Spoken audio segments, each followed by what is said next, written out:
All right, everybody. Welcome to another episode of The Final Split. Chugging along here despite some interesting updates to XSplit and Skype. It looks like we're hanging in there, so we're going to try to make this work. And I'm hiding today. I'm afraid of showing my face. I don't know what this is all about. Must have seen a cute girl in the chat there. Just like hiding behind here. So Yeah, I'm gonna try to like Plug? lean Yeah, over Ice here. Plug. That's right. Ice Plug's in the chat. So I'm a little shy today, but I'm gonna try to lean over so you can see me when I'm making my points. But joining us as always in the red box, we've got Spike Vegeta. And how has your week been, sir? It's been good. Just a lot of Kingdom Hearts, getting prepared for if 1.5 wins that side of the bid war. Yeah. Can we get the quick explanation there? What's the situation now with Kingdom Hearts? Yeah, it's Kingdom Hearts, the second to last day of the marathon. I believe right after Super Mario Sunshine is going to be a bid war between Kingdom Hearts 1.5 and 2 Final Mix. All you really know it's 1 versus 2. 1 versus 2. Yeah, it's a bid war to see which one you want to see. And No. we're going to have multiple runners there for both games. There'll be a lot of the KH community. Yeah, I was going to ask, how did you guys split that up then? There's going to be 2 or 3 of us on each game. We really wanted to highlight more so the community than the solo runner.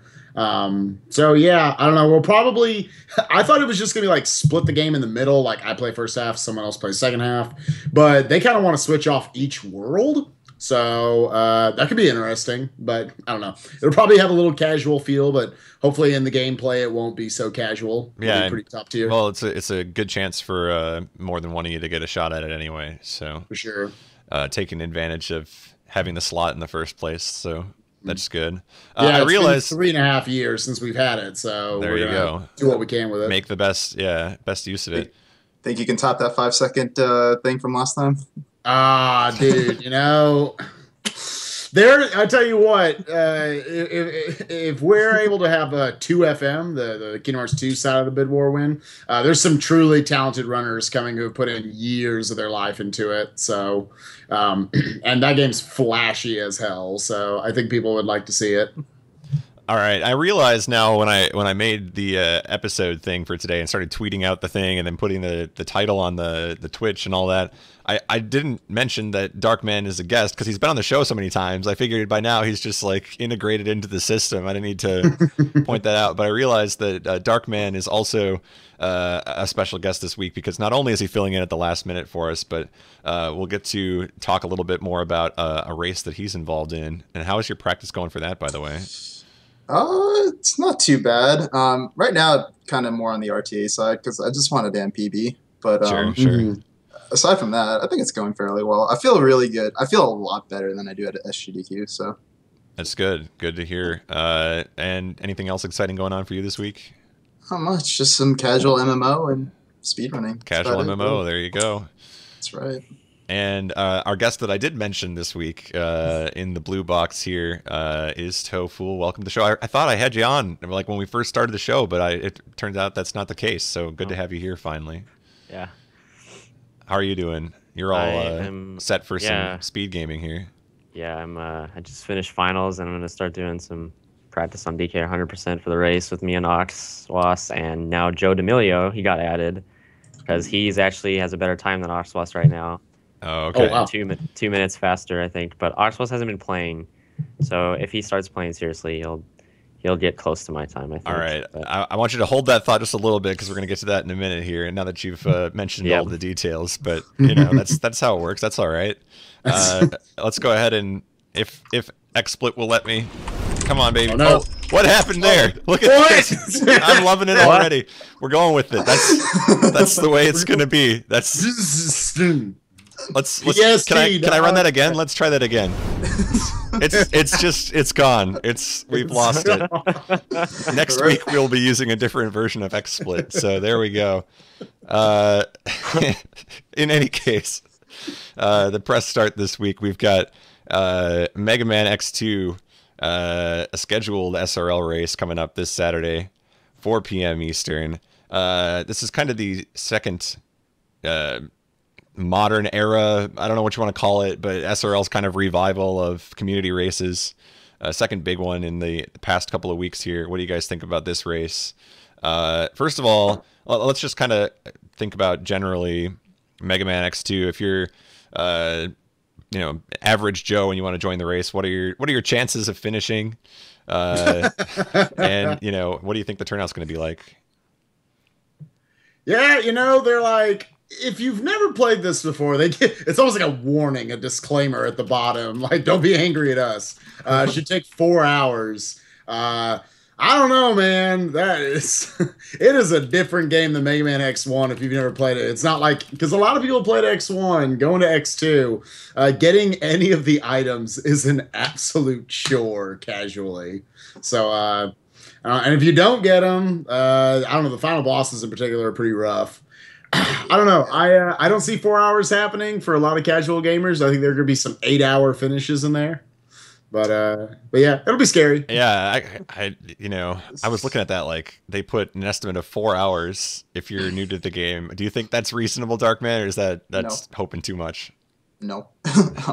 Quite frankly, like, what people don't realize is even if they are kind of familiar with the speedrun and how it works, a casual run of this game is entirely different than the speedrun. Like, they don't even revisit the stages at all. You can't get like any of the power-ups without revisiting like almost every stage, without doing like neons or without doing like some sort of like trick that you just don't normally do in a casual run. Sure. This blind race is going to be a challenge.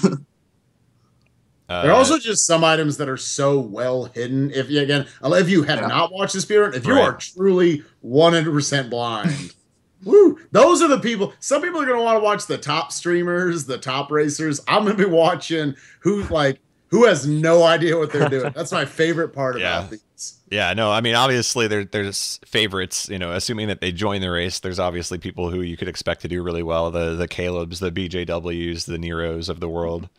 But yeah, it's weird to me. This game choice is interesting because you obviously want to include as many people as you can. But this, to me, I think this is one of the most off-putting or dissuasive games you could choose. I just feel like the forfeit count's going to be really high. But we'll see. We'll see. Prove me wrong, Globe. I was like, prove me wrong, America, but that's not right. It could be anybody. So sure, that's right. I mean, if you want to prove me wrong from America, go ahead and do that too.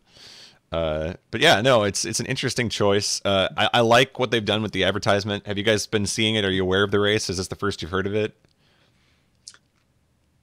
Oh yeah, we've seen. I'm about to say that I love. One of the main things we complained about for the DKC race is you almost had to kind of search for it. Like maybe you noticed it on the races channel, and with so many things with like live split, I don't even have to go to the races channel anymore. They have advertised it on the front page, and I love that.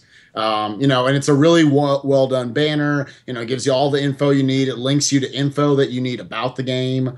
So I think SRL definitely applaud Blecky and the crew for what they've done there. So yeah, I think another point of that. Oh, sorry. I think another point of that go for it. Is like they also gave a lot of notice for this. Like some of the races they've done kind of been like last minute notice. So with this one, it's been like there for at least a week or two, right? So I mean, there's been ample notice. So I think that's definitely going to drive a lot more hype towards the race.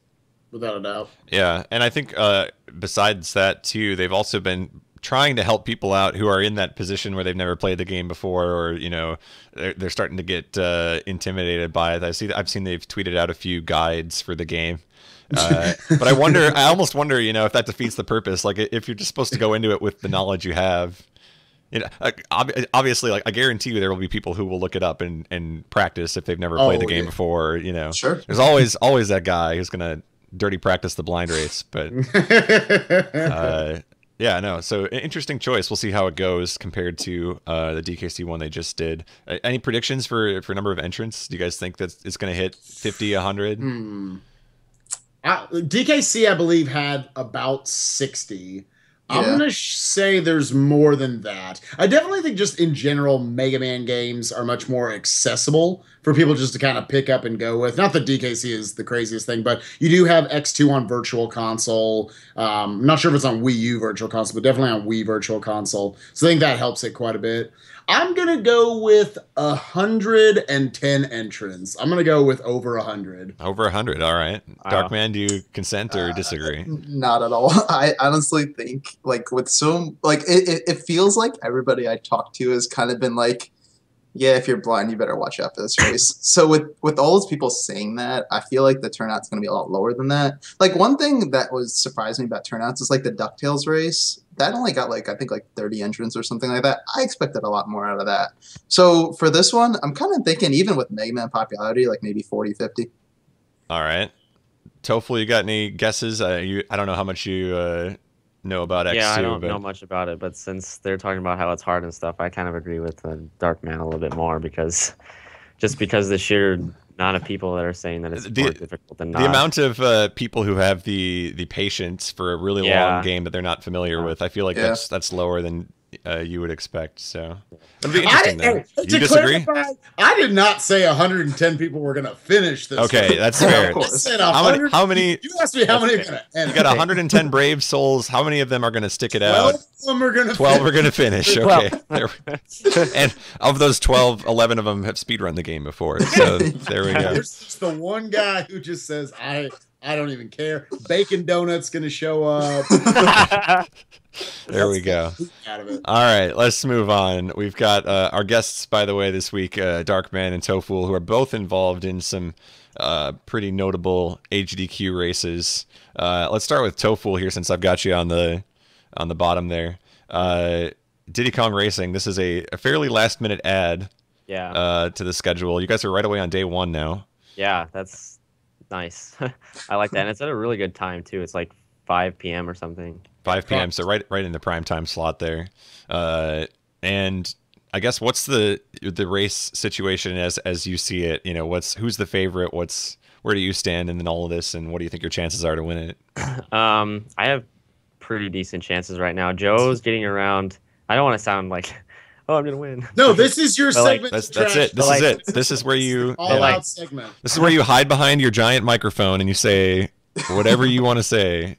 But like, Joe's getting like about 158s, and yesterday I got a new PB of around 153, 154, and I think if Oxwas was to play more, he would give me a run for my money. Like, but he hasn't been playing at all. He's been playing a lot of Super Mario RPG, and but yeah, Joe wasn't going to, but since Ox hasn't been practicing, they put Joe in, and I think it'll be close if we're all going to do some races on SRL, and we're going to see how that goes. So, and it's a lot different than RTA because you can just reset, and there's a lot of luck now when it comes to the Ron warps in the new route, and yeah, so. So it's fair to say that there's going to be a lot of back and forth because it's not. Yeah, I think there will be a lot of back and forth because there's like 4 mini games that have luck in it. The Ron warps you Ron warp like 5 times, and there's one Ron warp that you can get. There is a like 6% chance that you can save 36 seconds. It's just ridiculous. Wow. So it can go back and forth. So tell me, I was talking to a friend of mine in the Kingdom Hearts community last night. I was talking to another friend in the Tropical Freeze community the other night. This guy's got a bunch of friends. I've got so many, all 3 of them. So 2 of my 3 friends, they hear Diddy Kong Racing gets into the schedule, and there's this immediate all right, but it's that same sort of excitement I find is not there for a lot of the other kart racers, the Mario Karts, the Crash Team Racings. Tell me why Diddy Kong Racing gets this kind of love, why it's a better speed game, and why people should be pumped for this race. I think the main reason is that it's got a nostalgia factor. I think that's a big thing about it. I mean, Mario Kart has that, but it's also got a story mode, so it's not just playing through tracks and stuff and then you finished all these races and now you're done. You know, it's got boss races, it's got mini games, it's just got a bunch of stuff that's a lot different than any other kart racers. I think that's a key reason to why a lot of people are hyped for it. And plus, it's kind of more better of a speed game because it kind of looks faster than Mario Kart. You know, in Mario Kart, you jump back or you go. It's not a lot of drifting. Well, there's quite a bit of drifting, but it just looks more exciting, I think, in general. It all happens faster. It just feels like you're... Yeah, it definitely feels like a faster I don't know how to explain it, but it just looks faster, maybe. It's I guess it's more like the arcadey sense of racing rather than like more realistic side. Yeah. Yeah. Sure. And it's fair to say that the music, too, the pretty music. well respected. It drives the game pretty well. And Yeah. silver coin routing has always been, I thought, a really cool Yeah. thing. Yeah, Adding that I extra level of depth. Yeah. It drives the game. I knew you'd come up with something like that, but What? I didn't even think about that. It drives the game. yeah. But is it fair to say we're not going to have any get ready go? Is that going to be banned I in the marathon room? I hope so. It was so good at SGDQ. SGDQ, it was great, and then a couple times at AGDQ it was good, but then one person did it the entire time, and it was just like, no. It lost its luster after about the 6th or 7th or 27th time. So yeah, the first few times at but AGDQ. Okay. I guess a question that I have on that note for you is that it seems to me like every run that I can think of that you've done has been well received by the people that are in the room, and by the people that are watching at home. They seem to just, there's something about TOEFL that generates this interest, this hype, or people are just excited. And your Sunshine run was at like 3 a.m. that one morning. So how there was any excitement in the room? That was the couch. That was the couch. That was the couch. That was the couch. That one run wouldn't have been the same without those guys. It was Bonesaw, Daisy, Trihex, and Gold. I think you were there. I was gonna just stay out of it, but some other loser. We don't remember. But there's quite a few other people there. But so what do you think? Like let's say I'm Joe Schmo runner and this is my first HDQ run. What can I do to make sure that I'm having a good time? The people in the room are having a good time during my run. Like what's the key to just kind of relaxing and enjoying it? I think talk a lot about your game and try to avoid like the silent moments. Like even before I would start running, I would try to figure out what I'm going to talk about. Because the silent portions kind of make it boring, and also try not to seem frustrated when you're like doing bad or something. Just kind of laugh it off, and I think that makes it a lot more like, oh, this guy's a downer, Yeah. Yeah. I 100% agree with that. It's like, one thing to take your RTA seriously, but you can't really expect all the pieces to fall in place. Yeah, I mean, you got one run. It's like it's a no reset run. Like you can't expect to be a god. Things shit's gonna happen. So let's see. I'm trying to think of what the follow-up question here is. There's a follow-up question waiting somewhere, and I'm trying to think of it. But sure. So you have this hype DKR race that's for a totally different reason. Like you have the whole entire crowd going. You've got this couch that's going on with Sunshine. Which is just a select few of us goofing off or whatever. Yeah. What happens in the DKR race? Is it going to be just the crowd getting behind different runners? Or oh boy, I don't know. What's going to be the takeaway there? I know that there's probably going to be a lot of people that'll watch it. I assume because there was a lot that just watched my run alone at AGDQ, and that wasn't as nearly as hype as what this is going to be. So we're on the couch. I know we're going to have Almo and Lewis because they know the game and they can talk about it a little bit while we're racing, but I don't know who else we're going to have on there. Are you taking the racers? Are you taking the racers route where probably all three of you are going to be silent for the run and let Almo and the couch take care of it? Yeah, I think we might do that. We might talk a little bit, but I know Arswas, I don't know if Arswas will want to talk that much.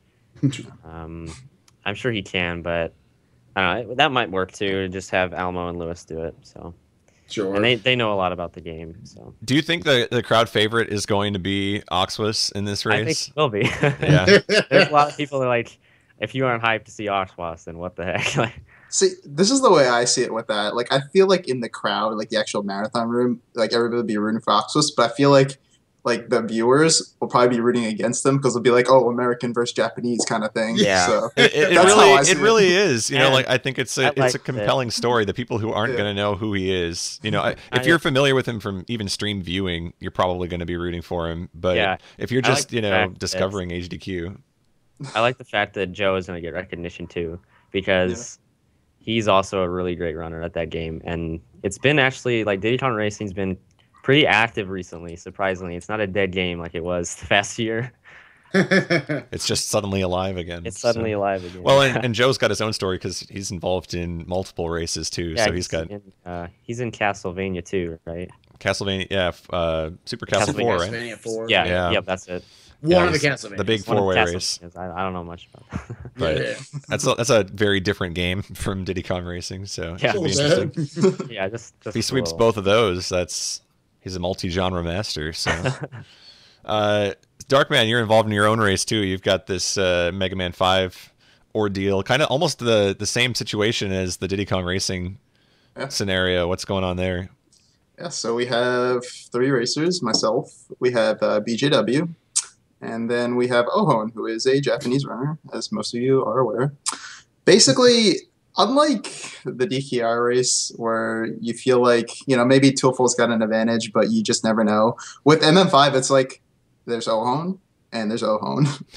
What is he going to do? Right. It's going to be like, it comes down to basically what is he going to do? Because if he performs at the level that I know he's capable of, it doesn't matter if me and BGW like PB, we're going to lose. So it's just like, what's going to happen with Ohon? That's really what the Right. race comes down to. And I mean, I don't mean that to, like, that doesn't mean it's going to be a bad race, because inevitably something's probably going to happen. But it's like I was like talking with some people, and I was like, you know what my like biggest dream is of this race is if either me or BGW, preferably me, PBs and we still lose. Like, that's my absolute dream, because like the stream viewers get to see how good Ohon is. Like, that's what I really want to see happen in this race. Just to It's like illustrate that yeah, he's Just how good Ohana yeah. is. Exactly. Like this Like- this guy who's one of the best in the world just played the best that he's ever played, and I still beat him. Like, Exactly. and I love it. I just want to say, because a lot of people criticized, we have all these Japanese runners and they're not getting their own like solo runs when they're coming here. I don't love the fact that like they didn't get them, but I love the fact that there are so many races and that there is that extra element, that extra dynamic that people can take towards it. That you're sitting at home, Ohon, not an American, coming in. Yeah. He's the far and away favorite. People. did you notice that we're stacking 2 Americans against every Japanese runner in these races to increase our odds?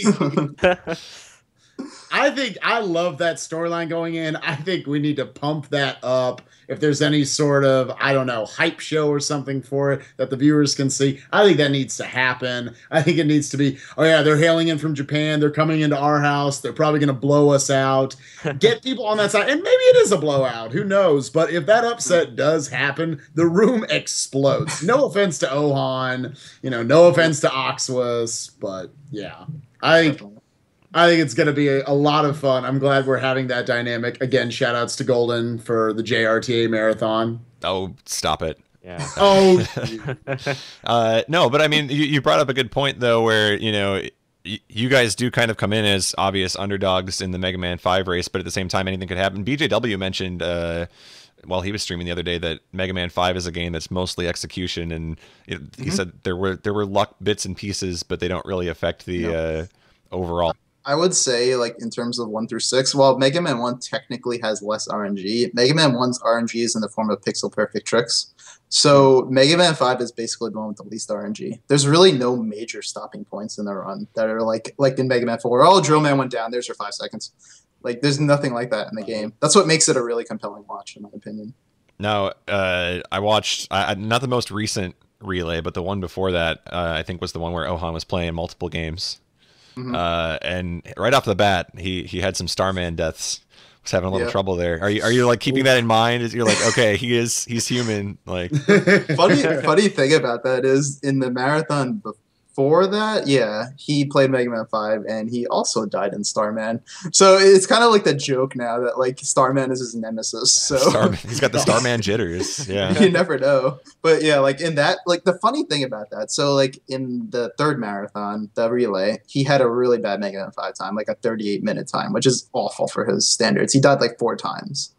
And then he literally runs Mega Man 6 right after that, is like 20 seconds away from his PB. Like, wow. you just never know what you're going to expect with him. So even if he dies in Starman, he could very well just come back and have a sick time. I'm curious. I think like most curious to see how much time does he spend in the practice room, if any. Like I feel like he's the kind of person that you could ask him to do a run and it would be just as good as if he had an hour to prep. Yeah, let me talk about that because like for those who don't know, Ohon just like randomly decides to stream one day and gets like a PB. Like we don't actually. It applies know to any how much- game too. It's like Yeah, he spins exactly. the wheel, whatever it lands on. we don't actually know how much he practices. So that's like my number one like curious thing is what he does in the practice room. Yeah. Oh, that's a cool little storyline. I didn't even think about that. Actually getting to see these runners practice. Yeah, that'd be interesting. Or not practice at all. Just, Yeah. They're just not going to show you anything. I feel like you were asking me questions, and now this just became about It just kind of devolved into Ohan. Sure, Sorry, yeah. we had you on to talk specifically about your opponents. So So if you had to put a spread, I don't know how familiar you are with sports betting. Yeah, But if you had to put a spread on Ohan versus you two, what is it? Is he giving up a minute 15? Less than that, maybe? I'd set the line. I'd give him like, I'd say like 40 seconds. 40 probably. seconds. 40 All right. seconds. All right, I'll take that. bet. Okay, now to be fair, a lot of people had Pi on that same margin, Scale. right? And the X2 race, and then it ended up being that he had a legitimate chance, given some of the mistakes that the other players were making. Sure. There was a point in that race where he had, the eyes were on his screen, and if he plays this section correctly, he's in there. So I didn't even mean to say that either. It just happened. He's in there. Whatever. That's his phrase. We're full of good phrases today. But yeah. So outside of your own races, you two, what's a game or a race that you're looking forward to at AGDQ? Number one race I'm looking forward to, Castlevania 4 race. It's going to be a good one. So excited for that. Like, I don't watch a lot of Castlevania 4 speedruns, but like anytime I tune into it, it's just such a cool run. So I'm just really excited. And it helps that, you have Hanage coming in there to the Japanese player versus, Joe, who's obviously the former world record holder, right? Isn't Furious Paul the world record holder? It's now? been They've going been back and trading forth. it so much, I don't even know anymore. Yeah, Exactly. Ever since Joe has been playing DKR, I've been watching his Castlevania too. So I've been looking forward to that as well. Root on my boy. There you go. The unanimous Castlevania consent there. So, all right. Well, I'm sure that the chat will have more questions too a little bit later in the show. So this is me encouraging you guys in the chat to come up with questions and save them for later. But for now, we're going to push this button and see what happens. What will happen? Here we go. Oh my goodness. Hey, that works. All right. There we Wow. What? Don't convince me to keep it like this now. You gotta screw up some more so I can go back to the old version. So we're number 2. It looks like is the storyline here. We've got some big games having big competition in second place at the moment. We have Joden, who's now less than half a second away from Cosmo and Ocarina of Time, any percent. And just before we went live, actually, change some graphics we had to do a little bit of some backspacing. Simply is now second place, securely in second place. Yeah, in Mario 64, 120 star with a 143.11. Is this the renaissance of the big name speedrun games? What's going on here? I don't. Okay, Tofu, I'm going to kick it over to you first. Okay.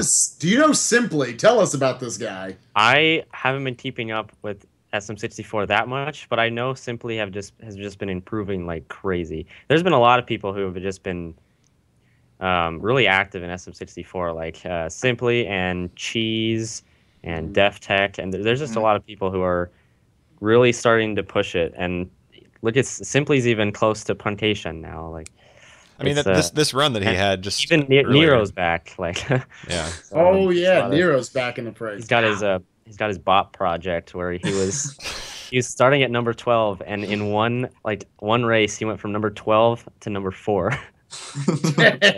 Just knocked out a bunch of names. He's right behind Sig.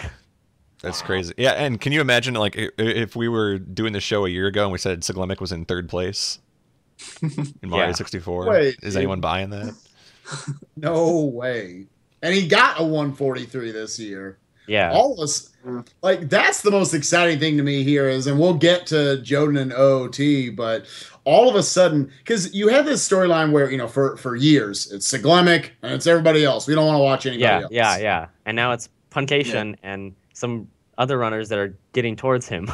Right. Right. There's this pursuit going on. When Puncation comes along, everyone views it as, oh, okay, Siglemic's old news now. Now Puncation's it. And then there's everybody else. So all of a sudden now you've got these other names popping up, like you say, the Simplies, which I think was Simple Flips. No, there's a lot of Simple. There's a lot of people in chat asking the same question there. They are different people. Simply, not Simple Flips. Shout outs to my boy Simple Flips, but that's Simply who's coming up. All of us, you do still have Siglemic there who does play time to time. You've got the Live Eggs, the Cheeses. All of a sudden, Punkation's not just sitting here as the god anymore. And my excitement level is, are we finally looking at a big time 120-star race coming up at a GDQ, whether it involves Puncation or not? That would be. I mean, has it finally good enough? Has it kind of felt like since I remember like AGDQs, not in the most recent events, but go back a year or two ago, and they would have said you can't run Mario 64 unless your name is Siglemic, right? Yeah. Like we're not gonna let anybody else play this game. We're gonna reserve this game, and now I feel like the opposite is true, where the floodgates are opening and all these other names are flying in and competing for it, and there's a legitimate chance of some competition there. I mean, to be fair, 2 years ago, Siglemic was busy with this 144, and nobody was really close. Everybody else that was close had quit. No one was even close to Siglemic at that time. Like he was on another level, but now these people have proven that we'll get you. We'll get you. There you go. It's not impossible to do. Yeah, and I guess it's worth noting too, Simply's run was on pace for a 142. Yeah, he was very late in the run. He was on pace to bop the Puncation, but Rainbow Ride unfortunately struck. Yeah. Yeah. How many runners have had to? I guess every single runner, whether you're Siglemic and Puncation or you're Spike Vegeta, Rainbow Road hit on a good run as you were going. Yeah. I think the big part of that is just that it's a hard stage, first of all, and it's at the end, so you're already kind of nervous, and you can die just so easily. So I think that causes for a lot of chokes. I mean, if you're Joden Stone or Simply in this case, and you're number 2 and whatever the case may be, like whether it's GDQ or ESA or whatever it is, if they've got their favorite runner, do you walk in now at this point and be like, look at my resume, like, sign me up? I would be convinced at this point, if Simply said, hey, I want to do 120-star. Yeah. Oh yeah. I think they would let him. Especially now that it's just that the race would be such an amazing idea, because if they had a Cheese, a Live Egg, a Simply and a Puncation, something like that. Like that would be right. And we've seen some 120-star races before. We've seen even Ocarina of Time, any %. We saw that at DreamHack recently. Yeah. So it was even at SGDQ. Yep. Oh yeah, it was a race. That's right.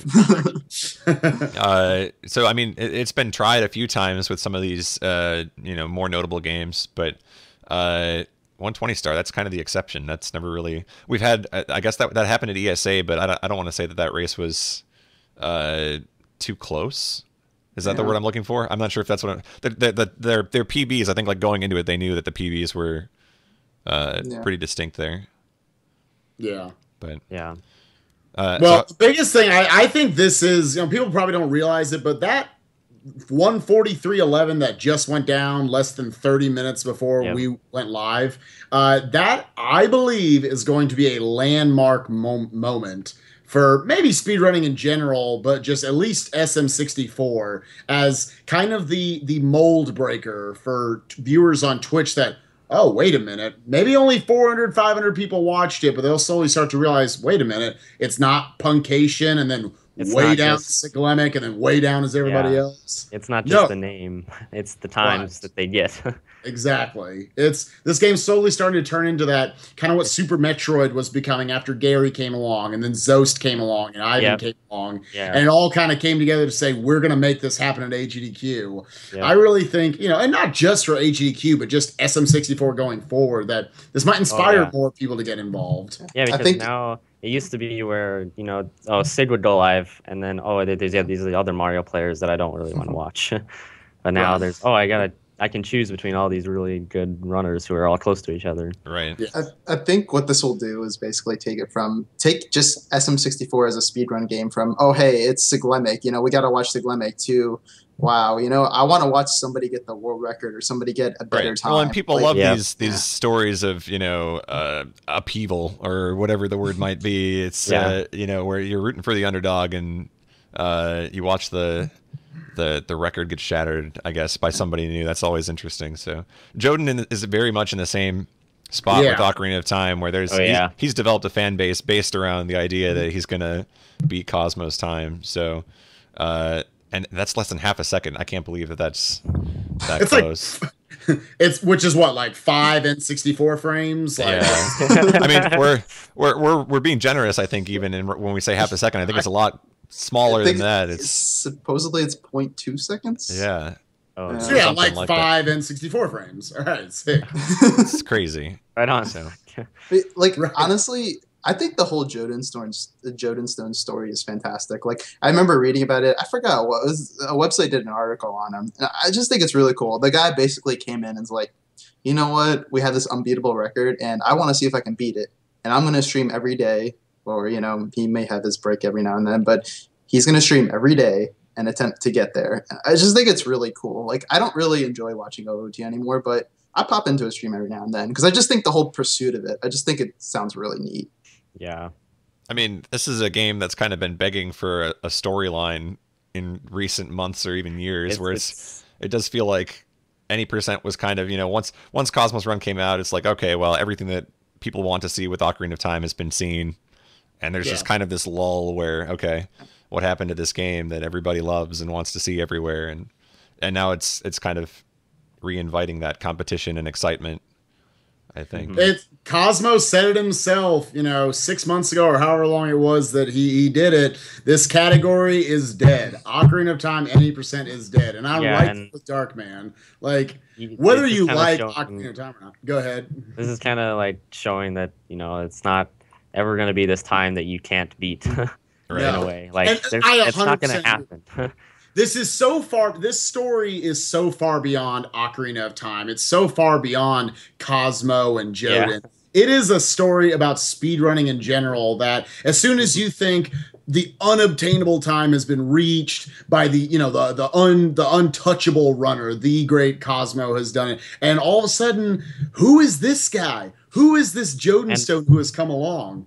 And only 6 months later too. Like it Yeah, hasn't been that long. It wasn't like everyone thought, okay, there's got to be some developments in the game. They're gonna have to, which is Ocarina of Time, so you never know. But Yeah. there's got to be some sort of route change found. There's some way to, I don't know, skip getting bottles. I don't know, something stupid like that. But no, Joden Stone is coming along, and it's gonna happen. We are, I don't think he's gonna stop. Checker says 4 frames short of Cosmo. I think it's a great storyline, and that's not even any sort of offense for Cosmo. It's no love for Joden. It's just love for this concept of competition is endless. It will never, a game will never truly die. But everyone's going to be fighting for every frame for that fame. Yeah, If nothing else. not only the competition never dies, but it's just fun to see when the competition is alive. And I mean, it's not just one person pursuing a time; it's multiple people going after it. So, yeah, it's interesting. I'm excited to see what happens there. But for all we know, Simply got his PB like 30 minutes before we went live. Joden Stone probably just took Ocarina of Time. I don't know. He's got a 17. Yeah, it's great. As soon as it happens, somebody link the video in the chat. We'll go watch it. But all right. Look, did you see that? Did you catch that little glimpse there? I had the old text still saved in there. That's how close we were to having to change the words before we went live. All right, next topic is Vanquish, and this is one that Tofu wanted to talk about a little bit, so we'll be sure to let him do that. But Minecraft is history at this point as far as HDQ is concerned. It has been replaced by Vanquish. Are people, first of all, are we aware of what Vanquish is? Do I need to give the top level detail? I didn't How even know familiar what is this game to people? You never heard of it? I just looked it up a few minutes before we went on, and it looks pretty sweet actually. Like You go fast. Yeah, You definitely yeah. go fast. Yeah. Yeah, it's third person, a lot of sliding, a That. lot of shooting. We had it actually in JRTA Marathon earlier this year, and it was slotted at something like 3 in the morning. Which, you know, those time slots, it's like you're doing your run, but you're not really expecting a whole lot of reaction from it because it is, you know, graveyard shift kind of run. But I think there were a lot of people watching that run and, you know, planning to, you know, maybe watch just a part of it or whatever. But there were a lot of people that stuck around for the whole thing, myself included. You know, that was the end of my shift, and I'm like, all right, well, I'm gonna, you know, watch for a little bit and go to sleep. And then I watched the whole run. So Half Coordinated is the runner, by the way, and his special gimmick that you're gonna see during the marathon is that he's gonna hold a soda during the entire run. He plays the game one-handed, in his other hand he holds the soda. So interesting donation incentive. I'm still holding out hope for Vujicic because he's going to be on the couch that it's going to be a hold hand %. Hold hand. He's hyping it up. I think it'll be cute. Let's do it. There you go. But no, yeah, I again, we'll kind of get into this more as we get into Minecraft as well. But I guess the opposite side of my Minecraft point is that, you know, it almost feels like, I don't know what you want the committee, we'll call them, because I don't know what happened to Mike Uyama. But the committee at this point decided to because there was so much vile and anger towards what was going on with the Minecraft situation, feeling like they were ignoring the community, to now the complete flip opposite, saying, all right, well, let's reward the community now for this in some way to give them Vanquish. Because amid all the Final Fantasy Tactics salt that we remember at the game selection, it actually, Vanquish got quite a bit itself, feeling like Half Coordinated has offered this 3-4 years in a row now, or at least 3 or 4 AGDQs in a row, or GDQs. And finally, they're giving it its chance. So I think that's, you know, it's making a lot of people who were salty, pretty happy, pretty excited that he's getting his opportunity after the boot that just went down this past week. And it's fair to say, or I guess maybe I'll say, is it fair to say, and you guys can answer, that this decision doesn't reflect on the Minecraft runners personally, but it's just, you know, it comes down to the amount of effort that was put into it, the practice. I mean, Romscott kind of mentions that a little bit in his quote there, but it's one of those things where, you know, I'm trying to say, like, no hard feelings towards the runners, comma. Right. And I mean that seriously though. It's, yeah, I mean it's one of I don't want people to get the impression that, like, this decision was motivated by, you know, we don't like this guy or whatever the case. But I think also that Minecraft isn't, I mean, were they doing just like a random seed or whatever? I don't really know what they were doing. Yeah. But it was random. Yeah, it was a co-op. random seed co-op. Yeah. okay. Double world record time offered. So. Oh, okay. Well then, I didn't know. Yeah, I think. Well, and I think the other side of it too. I'm not 100% sure, but I think is one of the Minecraft runners just had a baby or something. Something personal happened. So. I think it was Bacon Donut. Bacon Donut. All right. Yeah, I mean, turned into TMZ. All of a I sudden. don't want to be. Yeah, I don't want to be TMZ here. I don't want to be the, you know, following with the cameras. Like, we just got first screens, but All right. So But- let me take the other route. So I'm going to take the unpopular opinion. I'm unpopular not opinion. No, let's go ahead. Yeah. So okay, the one thing I don't like about this, and there's really no good solution for this, so I understand why this is what it is. Obviously, I think everybody knows here that, you know, Minecraft is going to raise a crap ton more donations than Vanquish could ever imagine. And Yeah. as an extension of that, if you look at the donation incentives topic over in the SDA forums, there's really not a lot of good donation incentives. So my concern is, okay, you drop Minecraft. Are there going to be enough donation incentives? You can't just be carried by Save the Animals, like, for the entire thing. Like, you really need to have good, solid donation incentives. So, on the other hand, yeah, I never want to see a speed run where people simply aren't prepared at a GDQ. But at the same time, what are we going to do to replace this void filled by Minecraft? Yeah, I 100% agree with that. Yeah, because you're looking, and I don't know how much I'm actually exaggerating here, and people probably don't like it. I said this for the show. You might be looking at like a 50 to like 100 $1,000 donation difference between I if you totally- have these two coming in and doing Minecraft and Vanquish at 6 in the morning. That I legitimately, totally agree with that. that's Well, okay. a little rough. I mean, it I'm not is. saying It is Vanquish obviously is it's raising nothing. it's bad for donations. But I mean, if you want to make that argument, then let's just hire Beyonce to sing a song because she'll raise billions, right? Like. I suppose that's a Sure. great idea. At the end of the day, this marathon should be focused on speedruns. Don't get me wrong, but if you can somehow tie in a Minecraft speedrun into it, Sure. I'm okay with that. It's an obvious, So, yeah. I think that's an obvious inclusion. So I guess my question is, you did have Bismuth there, who proved he could do Minecraft last year. Yeah. You still want to have Minecraft involved, and Bismuth is a member of the speedrunning community. Why was it cut it all together? right. And you also brought up another point. Go ahead. Well, here, you go ahead and finish your point. Okay. Well, I was going to say, I remember you also mentioned that Vanquish specifically, like obviously the excitement about this run in particular is there, and that's good. But there were other runs maybe that could have also vied for this spot. We're talking about Superstar Saga was one that was brought up a lot, where people were saying this is a game that could get in, but whether or not Alta's going at this point probably influences that choice too. But do you guys think that Vanquish is the right choice or a good choice for this this gap? I mean, I know you mentioned that obviously Minecraft being gone is going to affect the donations, but It really felt like I was saying earlier, they were like, okay, we made a quote unquote a money choice, a donation choice by going with Minecraft. Now let's go the complete opposite side of the spectrum and go with a community choice. And what did people cry about in the forums? Other than Tactics, which unfortunately cannot fill that slot, Vanquish was cried about a lot, and I say cry with all the love in the world for my peeps in the STA forums. But it really was. It was complained about quite a bit. So they said, okay, let's just go in that direction, as opposed to any thought about maybe what runner deserved it most or anything. But again, you can make the case that Half Coordinated has been offering this for a while, and it is a cool gimmick. Yeah, no, I agree with you. So let me take the route again. Darkman. I'm gonna bring it up. I'm gonna say that's- Final that's- Fantasy Tactics. Okay. So here's my thing, right?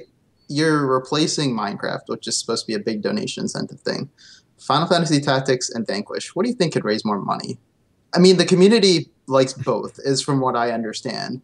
So if you think the community likes both, why not go with the one that probably has a better chance of making more money? Interesting. Yeah. I mean, the other thing too is that Tactics is going to add 2 hours, whereas Vanquish kind of fills the slot. Yeah. In defense of that, we have actually the marathon has slowly gotten shorter. Actually, It's shrinking. Yeah. There are a bunch of games that were sitting there over on the bench. Like, put me in, coach. I'd rather play a man down. That's been kind of the message. It's felt like all of a sudden we've gone from ZFG was going to start at like maybe 10 o'clock at night. Now he's going to start at like 5. So they had the extra hours there. They could have made it happen, but my other criticism I'm going to throw out about this is you read the post and, again, huge shout outs to Rom Scout and really everybody for taking on a lot of roles that Mike normally fills. Obviously, he's, Mike's feeling sick, not doing well. And I want to give a big shout outs to them for taking on this criticism and having to answer everyone's questions. Rom Scout's done a really good job with being, I mean, they really were.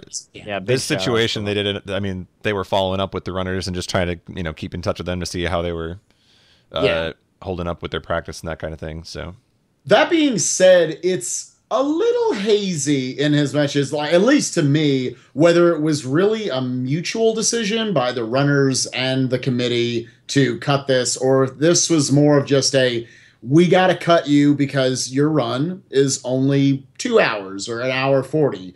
And the problem I have with it there, and I know I'm one of the big people who talked against Minecraft being in the first place, you told them months ago that a 2-hour estimate was good. They offered Minecraft at 2 hours, and you said, yes, I want that. So now all of a sudden here, we're not talking about 2 months before the event, a month. We're talking about 3 weeks before AGDQ. You're telling them, oh, by the way, you're actually not going to be a part of this. It seems like a little bad timing. I was shocked, to read that message. I thought there was no way Minecraft was going to get cut. So, and only, I know to a certain extent you can blame the runners that, oh, you should have been practicing, but I don't see any like super specific guidelines anywhere about, especially when you sign up, that, hey, you need to do X, Y, and Z, otherwise we are allowed to kick you out of the event. Yeah, I mean, this really is the first of its kind, I think, in any GDQ that I can think of where, you know, we're getting this close to the event and a run gets replaced like that. Without the runner's permission, you know what I mean? Like, I guess I could see somebody dropping out and then it gets swapped for something, but... So, I mean, again, this is like, okay, here's my question. Is this actually better for the speedrunning community that this happened? For the community, yes. For the marathon, not necessarily.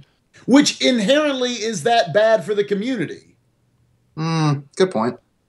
I mean, I think it depends on... It's just like a flip-flop. Like, one does the one thing and the other does the other. It depends on how you look at it. I mean, people are going to judge the marathon on different standards. You know, there's going to be people who say if the most dollars it raises, the better the marathon was. Yeah. And then there's going to be the people who say the better it represents speedrunning, the better the marathon was. And I think those are the people you're satisfying with this decision, are the people who are, you know, in the community and want the community to be showcasing runs that deserve to be showcased. So there you go. That's the news. Half Coordinated, by the way, really excited about getting to do Vanquish. I saw he's been all over social media just thanking people who are excited for the run. So sure, cool. he'll do. Despite what all we said, it is really cool that he's getting this opportunity. Yeah, I mean, it's a double-sided sword, I guess, or double-edged sword.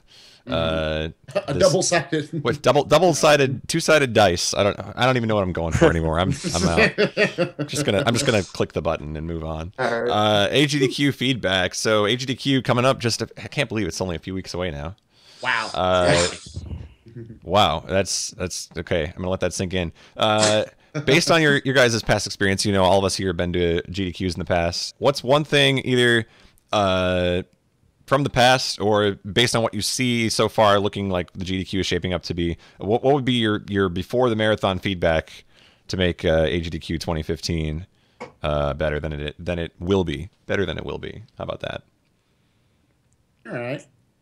You know, I think there's a lot of little improvements that they could make. I think the number one thing you can do as far as making the show aspect of it better is I've always said finding some ways to hype up runs before you ever get to the runs. You know, I think if they did implement some sort of a pregame show in between interviews of some sort, I think that would be great just to say, hey, you know, what are runs coming up that people don't know about? You need to watch Vanquished. It's going, like, you've never heard of this game, but it's going to be sick. He's going to do it with one hand to really show off the prizes even more. Yes. That's one thing I'll say. And another thing is I have been a supporter, and I think they're trying to implement it this year, of some sort of almost a director. Because it feels like everyone's kind of caught up doing their own stuff. And there needs to be someone who is purely focused on, is this a good show? I'm, you know, the director, that is the viewer's eyes that you are getting to see this through. Or rather, the viewer's seeing it through the director's eyes. So someone who's there to make sure, okay, you know, are we all good down front? Are we all good up at the tech station? You know, or someone with a clipboard saying, hey, these are the 3 people we have set to be on the couch. You aren't assigned to be here, so we got to talk to the runner to make sure that... You're that guy in the front row that's going to be bugging the runner the whole time. Yeah. Yeah. You got your phone out and you're looking at it in the front row. And yes, I agree with kicking those people out, but it is what it is. All right. Darkman, you got any suggestions? What's... Yeah, me and Darkman had the same... Oh, yeah? Yeah, we did. The thing that Garrison was talking about. Yeah, so basically, this actually just happened yesterday. We actually got a slight rule change. It's not like a major thing, but it's definitely something that I think was necessary. So basically, yesterday, Garrison went on Twitter and talked about the casual room situation and the practice room situation. So there are supposed to be 2 practice rooms, and we were confused as to what the deal is with them in terms of, can you play games other than your speed run if you're in a marathon or whatever not? Right, because they made a new rule this year that says practice room is for marathon practice only. Yes. So it was kind of confused because when Cool Matty made his original post, he wasn't really specific in how the room was laid out. So after that, we got kind of like, I guess, not really vocal, but, we kind of had a discussion about it. And we got in touch with Sumi, who, by the way, big shout out to Sumi. She's the PR director, like basically, along with, I think, Studio for GDQ now. And that is one of the most underrated things, might I add, because communication, I think, has always been an issue between GDQ staff and the community. So having this PR people is a great step. But anyway, I digress. No, that's good. That's good. So, yeah, she got in touch with us trying to figure out what was going on. And basically it descended into, well, why should they be allowed? One of the rules basically says is if you're playing a game that's not part of the marathon in one of the practice rooms, they reserve the right to just turn off your console. And we were like, well, why should they have the right to just touch my console like that? That doesn't seem, that doesn't seem right. Well, so we talked about that, and go ahead. I was just gonna say, if you're just going to the marathon to have fun, whether or not you're a part of it, maybe you had your run on the first day, and now you're playing some other speed run on one of the TVs, and they'd come over and shut your console off. It doesn't appeal to me as a person going to the event. So, yeah, we got clarification. Sumi basically talked over with staff, and she's like, okay, they made the decision now that they won't turn off your console. They will ask you to turn it off. And if you ignore their warnings, then they reserve the right to just turn it off. Oh, so it's still going to get shut off anyway. Yeah, it's still going to get shut off. But at least it's like, at least hey, I'm just going to touch at least it won't be the silent treatment. They just walk up and shut your console off. And we also did get clarification on the practice room. So basically there's a smaller, quiet practice room, which is strictly, hey, if you got a run coming up, you practice there if you want to. You'll have your undivided attention there. Nobody will bother you. And then there's the more laid-back practice room, which still has marathon restrictions, but they're going to be a little bit more lax about it. They're not going to be as, like, hey, watch and turning off people's consoles or whatever. Unless it gets to the point where, all the TVs are full. Well, I mean, no, I'm just thinking back to SGDQ. I mean, that was one big room, so it's a different layout to begin with. Yes. Everybody's in this one place. But did it ever really feel like it was hard to get a TV? I mean, if you really needed one for practice, could you have gone up to somebody and asked? I mean, do you think this rule needs to be in place where they're going to shut off your console or ask you to shut it off? Or are we reaching that point where it's just that big now that has to be... So at SGDQ, it was a problem. For me, it wasn't. It never was. But Sumi told me a good story about how they basically had to shut off somebody's idle console in order to get a TV. Oh my gosh. But SGDQ was a problem because the TV situation was just in total flux until the last few days of the marathon. Sure. So now they said they're going to have over 60 TVs. I don't think this is going to be an issue. I don't think it's going to be necessary. That's way more. That's way more than AGDQ last year. This is way more than AGDQ last year. Way more practice room space. I didn't even have a problem getting a TV last year in the practice room. Even if you did in the practice room, you could ask someone and they would be like, "Oh yeah, your run's coming up. You can practice. No big deal." Yeah, I was gonna say I thought my only struggle with getting a TV was to get one that had a nice picture. That was I was being picky. I'm like, half my screen's cut off on the top and it's or 1 pixel is missing and I'm super picky about it. But no, that's good. A lot of TVs. So that's in itself, that's good feedback. Having more TVs is always a good thing. So here's my go ahead. I just want to say they said between the 2 practice rooms alone, there's going to be up to 44 TVs there. Wow. So. Wow. This being said, I wonder, obviously the GDQs are growing every single year. When is 60 TVs, as many as that is, when is even that not going to be enough? I guess one thing, and I don't think this is hard to put together, maybe I'm underrating it, is having sign-up sheets for every, on maybe a clipboard of some sort next to each TV saying from 6 o'clock to 9 o'clock, I would like to reserve this TV, or you put a maximum number of hours on it or something. So then you can go around and say, hey, I was reserved on this TV at this time slot. You need to get off. And if it's not that case, then you don't have to have the awkward, hey, you need to get off this, you need to get off this console right now because you're casual gaming. It's just no one had this reserved. You had 60 TVs around you where you could have found a slot at some point that's convenient for you. And I'm not saying you have to tell the runners to screw off completely, but maybe it takes care of a lot of that, kind of let the runners, and the casual gamers themselves kind of work it out. Yeah. That being said, I 100% agree. I love that there is a purely 100% only practice room. Yeah. A quiet practice room. Cool.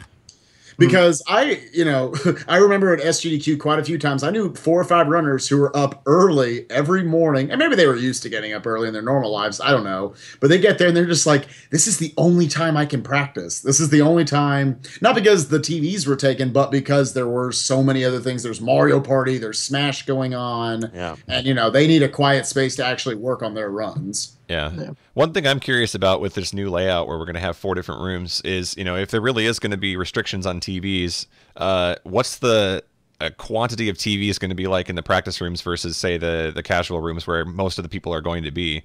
Is the practice room going to have 20 TVs and are we going to expect 20 people to be practicing at any given point? Or is it going to be, like 5, 10? Yeah.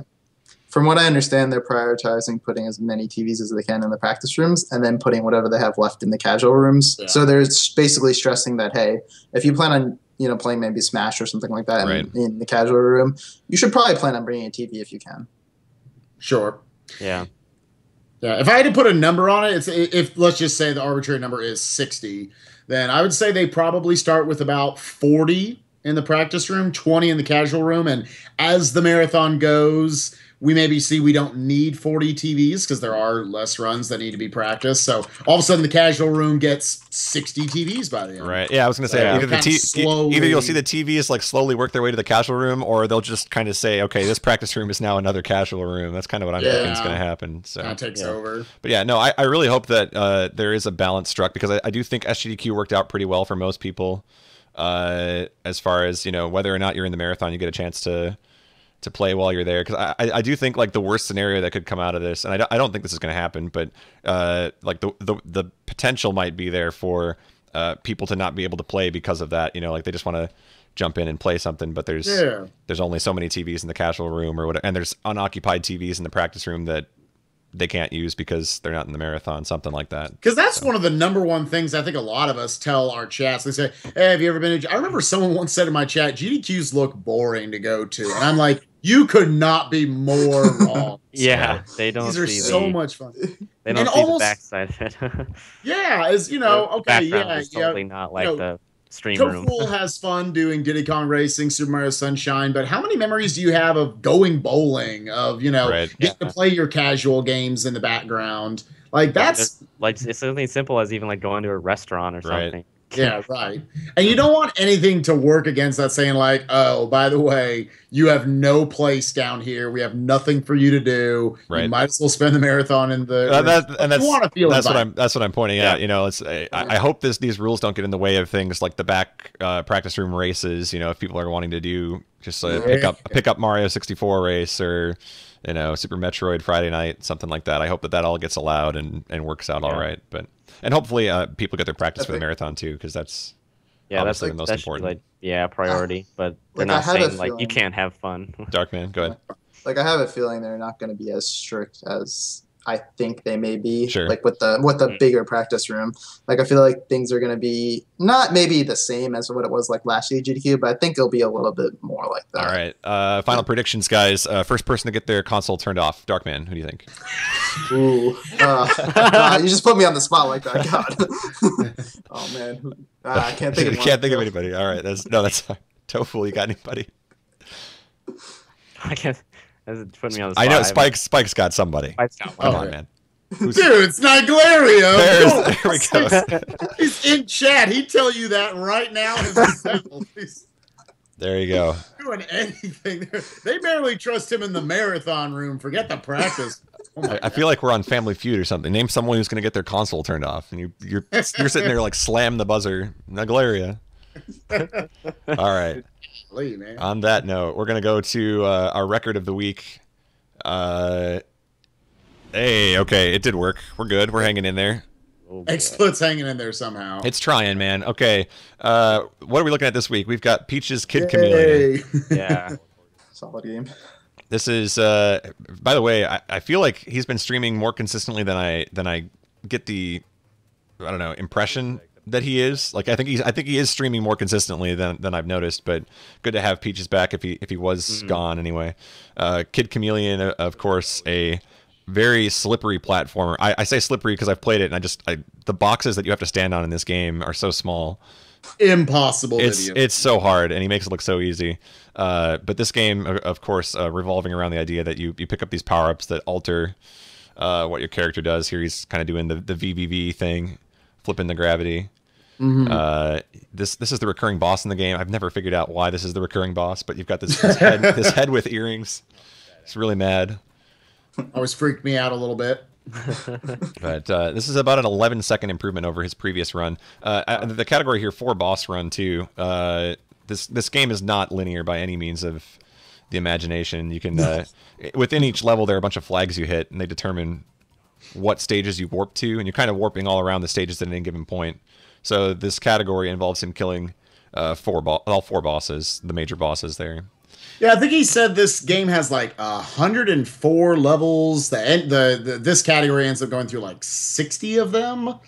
I said, and I always wondered, is there a 100% run of this game? He said, you actually physically, it is impossible to actually get to every single stage in this game. The most you can get to is like 90 something, but it's a crazy fast-paced platformer. It's definitely one of those that I think you can appreciate, but if you can get it on Wii Virtual Console, emulate it, whatever you have to do, go play this game for like 5 minutes, then watch this run. Yeah. And when we say 5 minutes, we say you will appreciate the speed run. Limit 5 minutes. Don't fall for the 24-hour challenge. But, yeah, did Pi cut the 24 or did he miss it by with significant help? I think he did. Yeah, I think he was getting some guidance by the end, but yeah. And this is a guy who beat games like Zelda 2 in like 15 hours. Like, I'm not saying these are impressive times, but I'm saying he was able to do it. Zelda 2 is a game that everyone remembers as a really rough, cryptic. This game, I guess it's a little cryptic, but just 24 hours it took him to get through this.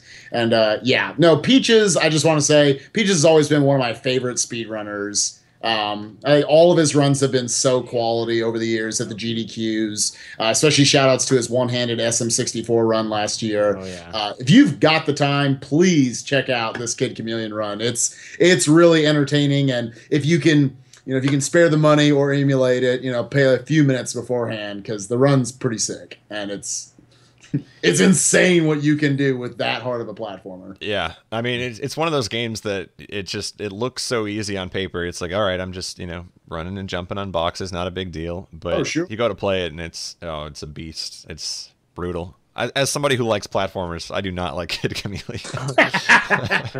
So, good stuff. The replay's there. You can go check it out right now. And in the meantime, we're digging into the archives this week because nobody submitted a glitch please in the last couple of days. This one was submitted a while ago.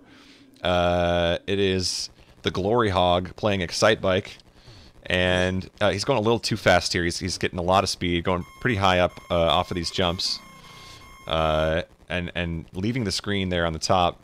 Now, I don't think gravity works this way, but what you're about to find out, there he is on the bottom of the screen. You saw him there. Now there he is. He's over the score, and there he is hitting a ramp from below. So just loop over the top to the bottom, and crashes.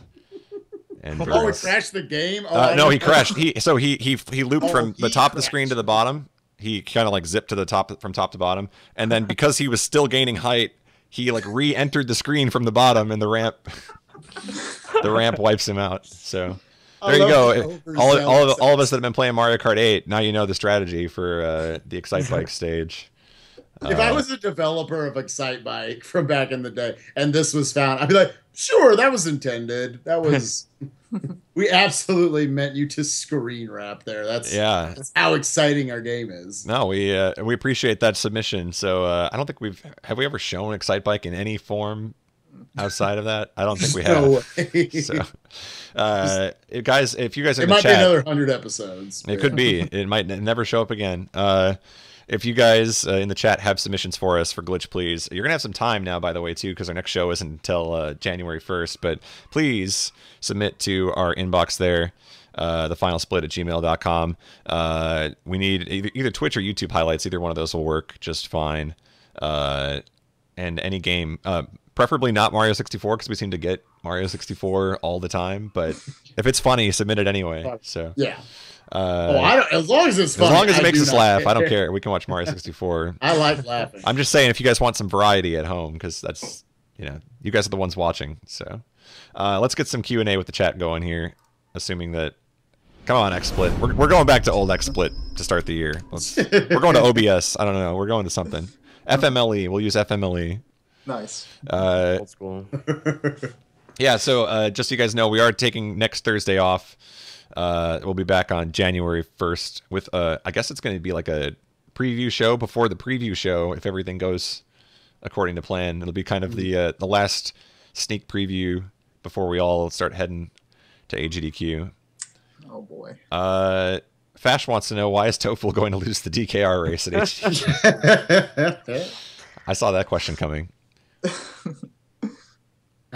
How big of a shock will it be if Toefl loses the DKR race? Go ahead and throw down the trash talk right now. Like, there's no way I'm gonna lose this race. All right. If I lose, I will I will buy Fash a microphone, and so he can finally talk and mumble. Oh, there you go. What kind of quality are we looking at no, here? Like a Blue if I lose, I'll get a 49 and 70 star, just like everyone wants me to. Ooh, the 49 and 70 star. Ooh, there Okay. you go. Now we have a reason to root for There we Oxus. go. There we go. That's a good one. There we go. Let's I will see. go against USA for that. Let's see. Darkman, how do you see life after Mega Man 5, either for speedruns or IRL? Oh man, does IRL life change after Mega Man 5? Is that like the light at the end of the tunnel? Yeah, it's a life changer, man. I don't know, to be honest. To be honest, it's more of how do I see speedrunning life after AGDQ, in which I don't intend to do anything serious after AGDQ for a bit. I need a break. I've been playing Mega Man 5 way too long. Don't blame me. This is the guy also, though, at SGDQ who, right after his run was done, everyone else is like, good, like, break my cart in half, I'm done. I never want to see this game again. He's doing RTA attempts in the back room with Mega Man 5 afterwards. Yeah, I like how Checkers saw me afterwards. He's like, you're an idiot. You might be the only person who, like first instinct after they're done. I wasn't satisfied, or I need to go do it again. Like, all right, let's see. Oh, go ahead. No, I'm good. All right. We've got Toefl. Will you wear Ox's maid outfit if you lose? Oh my god. I don't know if I can go that far.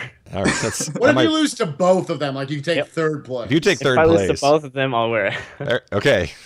All right, we're throwing it now down. all we got to do is rig the race. Well, Joe is better than Oxboss right now. So yeah. I don't know. So you're planning for second place. Is that what I'm hearing? Yeah, we'll plan. Okay. For that. No third. No third. Just avoid staying out of third. I'll buy a mic, but don't get me in that outfit. LP3 Cinema wants to know if you still run Sunshine. Oh, if I Toefl. still run Sunshine. I've been wanting to, but ever since the race got back in, I've been wanting to play a lot of DKR. So I might get started on doing that, like probably in the summer when I have a lot of time. Because I haven't really done many runs with the gelato skip. I've done like 2, so I'm like really far down on the leaderboard or something, and I kind of want to get back into it. All right. Let's see. Valiant Cookie wants to know if there'll be Final Split live from AGDQ. Pretty sure that's a no. It's probably not going to happen. We just don't have like the technical means to do that. I know that Sunday Sequence Break has done live shows from GDQs in the past, so maybe we'll see something like that. But I'm trying to think like if this is close enough to counting, but we're in the process of trying to make a preview type show happen before the marathon starts. I don't know if that would be the night before or hours before the marathon starts. Like I don't know what the time slot of it would be if it even happens. But we're trying to make something work where we would collaborate with TSSB and kind of give you guys the preview of AGDQ. So it's close to Final Split, not quite the not quite the actual thing, but that's the plan. We'll see what happens. Andy Lancaster 80 says, "Do you think GDQs will eventually look at getting more sponsorship from game companies, Sony, Microsoft, and if so, would that be a good thing?" GDQ sponsored by Ubisoft. Guaranteed frame rate of about 5. Well, here's the thing. It kind of already happened. Like, I remember at AGDQ 13, I think it was, Microsoft donated Halo Reach stuff when Cody Miller was doing Halo Reach. So, I mean, it's kind of happened, just not in like a major scale. Sure. So, I mean, it wouldn't surprise me if we go that route at some point. I mean, I could see game companies getting involved in donating prizes of their own. Like, it wouldn't surprise me if, like, Yacht Club Games found out Shovel Knight was in, and they're like, "Hey, we got some Shovel Knight swag to give away" or something. But Yeah. I would question if you go as high as like Sony or Microsoft, just because it might influence what games get into the marathon, what games aren't allowed to be in. Yeah. You know, if Microsoft wants to be a part of it, and then they say, "Well, you can't show Nintendo games." That's not gonna work. Yeah. You would not have. That's 85% of our schedule. Right. No, but I mean, I think from a prizes perspective, you could see prizes being donated. Yeah, without a doubt. Yeah, that's true. And I don't know. I'm not against the growth of these as much as you can. I think I'm not against more people finding out about GDQs, more people getting into the community, more people coming along and pushing some of these, like we talk about the so-called dead categories, the Ocarina of Times. Someone comes along and says, "Hey, I want to get the 1809. I want to get, the 141. I don't even know if that's possible in Mario 64 or something like that." So I'm up for more sponsorship. Anything to make the GDQs bigger. Sounds good to me. Yeah. All right. On that note, I think we've exhausted a lot of questions there, so we'll go ahead and wrap this sucker up. It's time for the speech. And who's the lucky soul today? Let's see. I got one in particular, or are we randomizing it? What? Oh, I mean, I'll take it. Whatever. It's fine. It's the last one of the year. Yeah, I've been lazy. I've been backing off on some of these, so. I just wanted to let you guys know about a speedrunning marathon that's coming up here before AGDQ. It is the Seasonal Speedruns Marathon on twitch.tv/Seasonal Speedruns Marathon. I believe it's close to a week long. And they've got the schedule up already and all of that. This is an event that's happened a couple times in the past. I think this is the third version of it, if I'm not mistaken. Kind of a smaller marathon, but some notable names in there. And it is raising money. I want to say the money this time is going towards PTSD, if I'm not mistaken. I make sure I get this right. Yeah, that's correct. That sounds right. And I'll link it one more time here in the chat so that you guys can follow the channel before the marathon starts. There we go. I think I spelled it right. Somebody prove me wrong. I probably typed something wrong. But, yeah, there you go. So if you guys need a little bit more of a fix before AGDQ, you've got at least one more marathon before then. So good stuff. That's all I got. I'm not elaborate. I don't have any amazing wisdom to impart. Hey, we're just plugging. We're just plugging. Just plugging along. Spike, if you want to find us a raid target, that'd be great. Yeah, let me find one real quick. And while you're doing that, I just remind everybody that, again, we're not going to be on next Thursday. We'll be back on January 1st, ringing in the new year. We might be doing some sort of preview show of our own. Whether or not there's going to be one live at the marathon, we'll try to do a quick final preview. He must have found a good one. Yeah, I'm tempted. All right, say what you're gonna say. I'm gonna make sure. I'm done. I'm out. I just wanted to let people know to come back. We're not disappearing at the end of the year. We'll be back on January 1st. So what do you got? Oh man. Okay, so I generally don't raid targets that are bigger than what you've got, but to go with what we just talked about with Kid Chameleon, we have got our lovely own I Hate Your Pod doing I Want to Be the Guy blind. Now, I want to point out if you're gonna raid him, you can also raid. Isn't Boney also in this race? Yeah, Boney is also. So you can go the smaller route too. We can do both. Do both. Yeah, let's put him in. All right.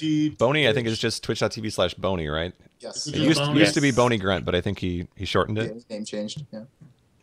These guys are blind racing. I want to be the guy, or I want to be the which one? I think it's I want to be the guy. I want to be the guy. I feel like that's a bad idea. That's just a It's no way. No No, way. this is the best raid we will have ever had. All right. I mean, for us, it's a good idea. For the racers, that's just a silly idea. So we'll see. Go ahead and read those guys, and we'll see you back here on January 1st. But until then, your run is not over until Spike says that you hit The final split. We'll see you next year.